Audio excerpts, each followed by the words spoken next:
Hi YouTube, it's Friday night, which means I just broadcast an episode of the Copacetic Music Hour on my streaming laptop over here.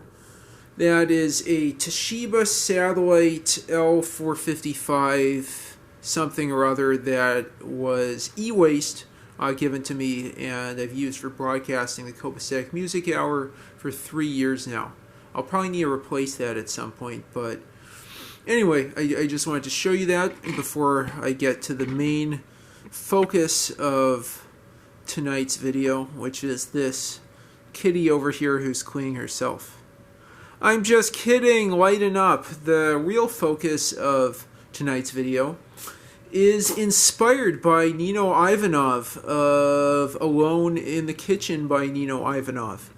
Again, I really love that channel. I'd highly recommend all you subscribers also enjoy Nino's great content.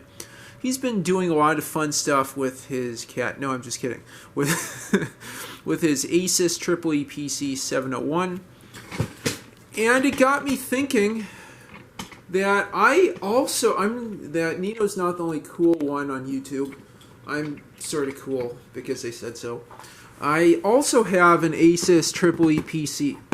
Mine's a bit newer and I guess slightly fancier than the 701, and also a bit bigger, but not as historic.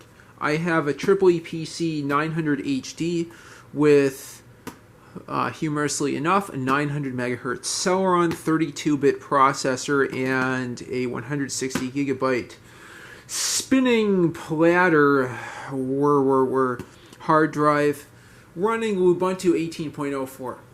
I was using this back when I lived in Atlanta for doing a lot of, I don't know if I'd call it prototyping, but porting software to IA16 platforms, that's 16-bit platforms. I found some IA16 GCC version that would let me compile programs for MS-DOS, MS-DOS in particular running on 8086, 8186, and similar processors, as I want to run lots of stuff on a QuickPad Pro and HP 200LX. I might have to get back into that. What I really need to do, another video inspired by Nino, is a quarter-deck desk view demo on my HP 200LX. And also, I think the username was Urban Cowboy, asked that I do a video demo of the HP calculator built into the HP 95LX, 100LX, and 200LX.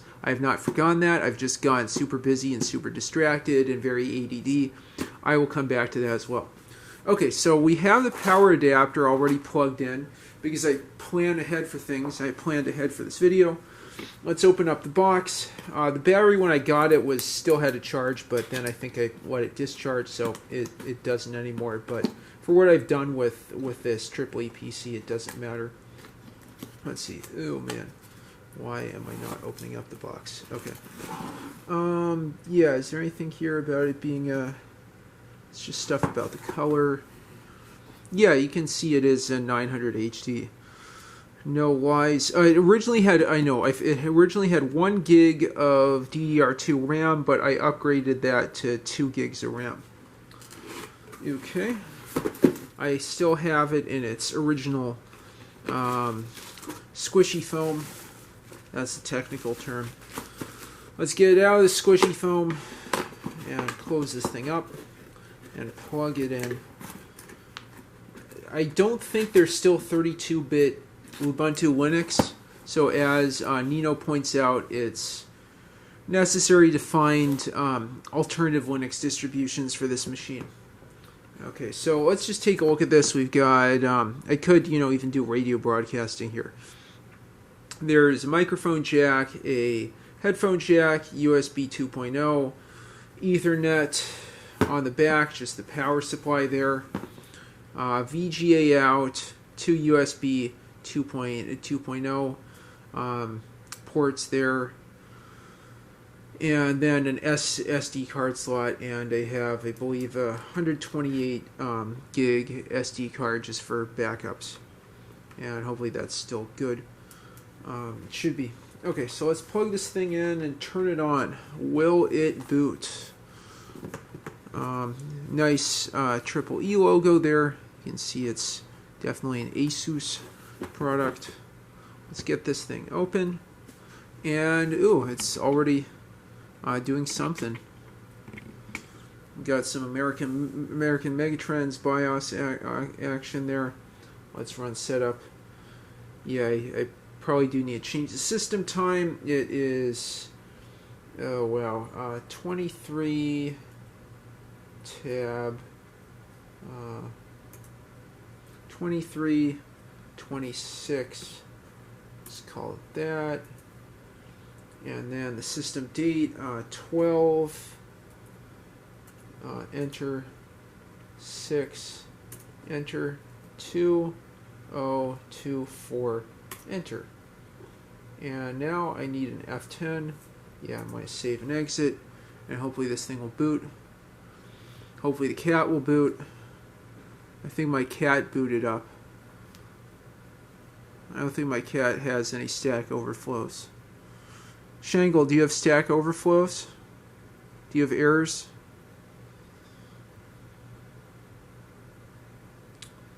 Do you have segmentation faults, Shangle? Any segmentation faults? I guess not. My cat never gets segmentation faults. She also doesn't get imposter syndrome. Okay, this thing will take a bit to boot, but it should have Lubuntu 18.04. I won't do too much with it. I guess since we're waiting, I should talk a little bit about the keyboard. It's tiny, but it's nice enough. It's really dusty. It didn't come dusty by default. There's a few LEDs here showing it's turned on. The battery is not charged. There's access of the hard drive and whether Wi-Fi is on or off. Oh, that looked promising.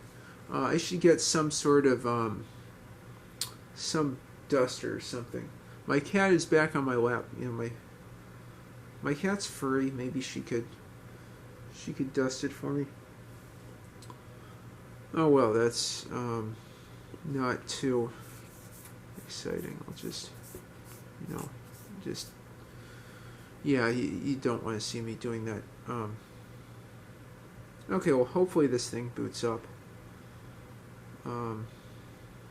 Pretty surprised if it doesn't. I wonder if there's some updates or something that prevented boot up. Oh, geez.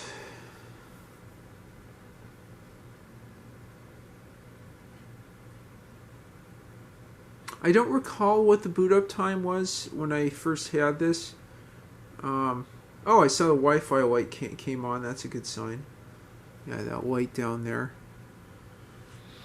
Yeah, if this takes more than a few minutes, I'll have to, abort mission and then just record this video again later. Oh, there you saw me. Let's see. So, further back behind this, we still have the Casio FX 7400G Plus. I'll need to be doing more with this as well. Looks like the battery's still okay. Wow, that is disappointing. Oh! It heard what I said. It knew I was disappointed. That is a great sign. Let me run and not even run. Move my arm and get this little paper towel to wipe some of this schmutz off the screen here. That was a great sign. Okay, so it's just really slow. I mean, it's a Celeron 900 megahertz processor, single core, probably not threaded with a lot. It has a really long boot up time. But something happened. Wow, I'm making the most boring video ever. Dang. I also got a replacement Casio Eee. Oh, we've got a mouse. They're more ADD. Yeah, so I got a replacement Casio Eee 100. That's another video I did some time ago because the Eee 100 I had did not work right for some reason. I think it was just a shipping problem that led to damage. Let me go ahead and zoom in here so you don't see the password. That took longer than I wanted, but hey, the thing boot up fine. Yeah, so I got a replacement EA100 data logger. I plan to do a video demo on that with my Casio FX, 9860 G2.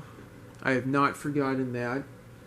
I've got more Palm videos coming up. I plan to print out the cardiac computer and just show you what the pages look like before cutting that out and making a laminated version. Okay, connect to Wi-Fi here. That's incredible. Okay, so I won't do too much here. Let me just not say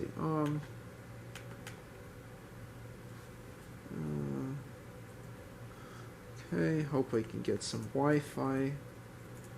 Maybe see if I can still do updates. Okay, hope that connects. Yeah, I was just going to run something like screen fetch just to show you what the installation was and what features, and I'm connected to Wi-Fi. That is so incredible. Okay, so what all did I have on this thing?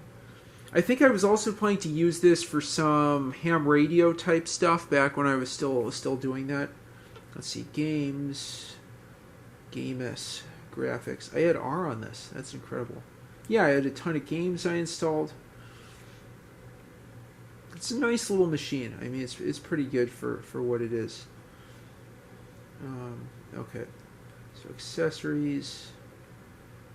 I'm just looking for a terminal. Judah. Oh, here's the terminal down here. And it looks like extension 2, which is the SD card, is still there. So this isn't anywhere near as exciting and well edited and long and thorough as Nino's Eee PC videos, but maybe in the future I'll have something like that for you. Okay, yeah, and as you probably see in my other computers, I like to use Unsky font. I might do a demo of Unsky font, or just a short video talking about it. That looks very much like the Wise terminals and also the Helvetica-ish font I remember from Macs and PCs in the early 90s. So it's sort of nostalgic for me, being a 90s baby. Okay, so this is screen fetch. We have Ubuntu 18.04 Bionic, i686 Linux kernel, as it's a 32-bit machine, 1024 by 600 resolution, LXDE, OpenBox, Window Manager, Lubuntu default, Ubuntu 11, Celeron M, blistering fast, 900 megahertz. Wow.